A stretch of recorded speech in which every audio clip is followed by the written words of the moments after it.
네, BTN의 유튜브 채널을 책임지고 있는 유건준 BTN 전략기획실장 오늘도 자리했습니다. 어서 오세요. 네, 안녕하세요.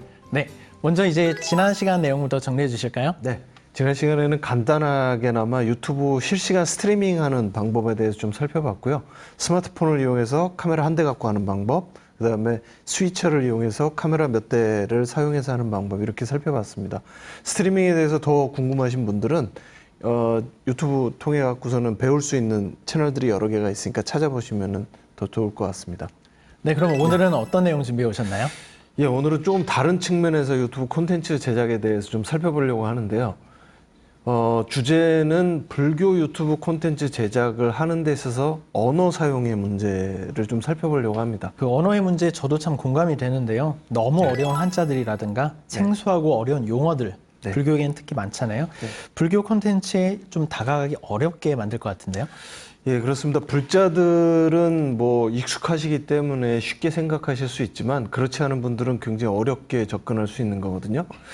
하나 예를 좀 들어보자면 불교의 핵심 가르침, 뭐 보통 삼법인, 사성제, 팔정도 뭐 이렇게 얘기할 수 있는데 삼법인이라고 하면은 불교를 모르는 사람 같은 경우에는 도대체 무슨 이야기인지 상상할 수 없는 얘기거든요.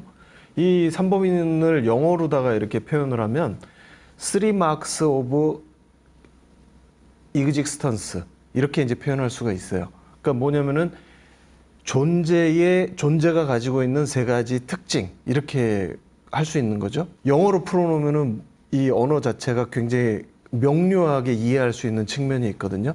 그러니까 어떤 존재건 존재가 가지고 있는 세 가지의 특징이다.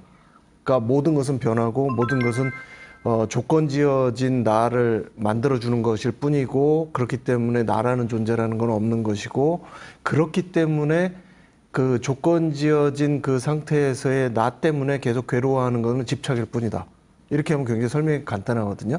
그러니까 삼법인이라는 우리가 익숙해져 있는 이런 단어에만 이렇게 집착할 것이 아니라 요즘 젊은 사람들, 불교를 믿지 않은 사람들에게 조금 더 명료하게 불교를 전달하기 위한 방법으로서 이 언어의 문제를 콘텐츠 제작하는 데 있어서 좀 고민을 해보자 이런 이야기라고 이해하시면 될 것 같습니다. 네, 유튜브 콘텐츠뿐만 아니라 불교를 좀 알리는 데도 장애가 될 수 있는데요. 네. 한글 대장경이 있지만 네. 한글 대장경도 읽다 보면 결국 이제 핵심 키워드는 이제 한자가 되잖아요. 네, 맞습니다. 그러니까 그 단어도 어렵고 8만 대장경, 8만 권의 대장경을 언제 죽을 때까지 볼 것이냐 이런 문제도 있고 그래서 요즘 이제 한 권으로 압축한 이제 그 불교 성전도 나오고 있지 않습니까? 근데 그 안의 내용들을 들여다보면은 더 심각한 거는 이제 언어를 어떻게 더 쉽게 젊은 층들에게 전달할 수 있을 것이냐의 문제고 한자 교육을 요즘은 받지 않거든요. 그러니까 요즘 친구들한테 불교적인 개념을 여러 가지 불교 한자 경전에 나와 있는 이야기들을 한자로 풀었으면은 결국은 그건 불교를 가르치는 게 아니라 한자를 가르치는 한자 서당이 될 수밖에 없다라는 거예요. 그러니까 저희가 불교를 사람들에게 조금 더 많이 알린다면 한자로 되어 있는 개념들을 한글화하고 한글화 되어 있는 불교의 개념들을 젊은 세대들에게 퍼뜨리는 것이 무엇보다도 콘텐츠 제작하는 데 있어서 중요한 문제다. 이렇게 생각을 하는 게 좋을 것 같습니다. 네, 그 영어로 불교를 배우는 분들은 영어가 어떻게 보면 한문 경전보다는 좀 쉽게 다가왔다고들 네. 말씀하시고 계신데요. 좀 네. 어떤가요? 그 이유는 사실 이건 좀 복잡한 문제이긴 한데 불교의 교리가 최초에 기록된 빨리어나 산스크리트어 같은 게 표음 문자거든요. 소리 문자거든요. 소리 문자이기 때문에 모든 개념들이 소리 문자에 맞게끔 돼 있고 우리가 사용하는 문자도 사실 한글이 소리 문자거든요. 표음 문자고.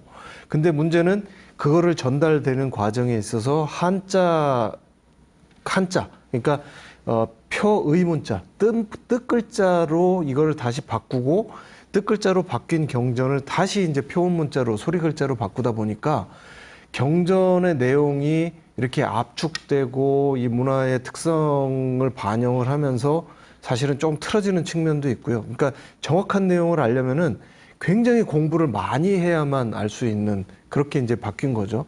그래서 사실 요즘은 이제 그 빨리어 대장경이나 혹은 뭐 산스크리트 대장경을 직접 그 중간에 한자 번역을 거치지 않고 직역을 직접 우리 말로 이제 번역을 하는 작업들이 거의 끝났기 때문에 이제는 언어의 혁신을 좀 통해서 컨텐츠의 혁신으로 가져가는 그런 작업이 필요한 때가 아닌가 그렇게 생각을 합니다.